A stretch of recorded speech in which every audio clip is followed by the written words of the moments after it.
За энэ удаад өмнөх хичээлдэр зааснаас арай жоохон хүндэрсэн 3 гишүүнтийг өрт хүмүүлэн задлж үзүүлье.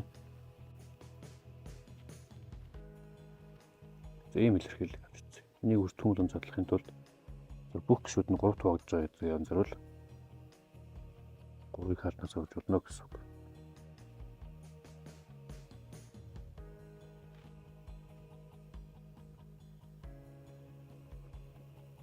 Ийм боллоо.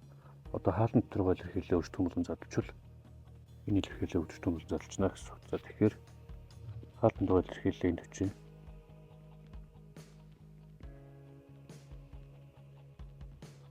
голын 5x гэдгийг нэмэх нь 9x хасах нь 4x гэж үз. За мэдээж буцаад хасагтаад 5x гарах нь ойлгомжтой. За урталт нь x-ийн квадраттай бичиж хасах нь 36. За эхний хоёроос x-ийг хаалтнаас гаргавал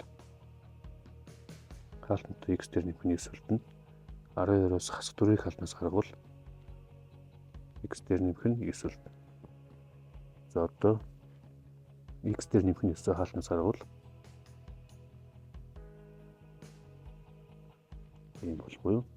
Манай бодлогын хариу 3-ыг үржих нь x дээр нэмэх нь 9, x-ээс хасах нь 4 болно гэсэн үг. За өмнөх хичээлээ сайтар ойлгоцсон бол энэ төрлийн бодлогууд нь ерөнхий өртгөө хаалтнаас гаргаад яг өмнөх бодлогоор шилждэг бодлогууд байгаа. Дараагийн хичээлээр арай хүндэтэр задрагааны тухай үзнэ.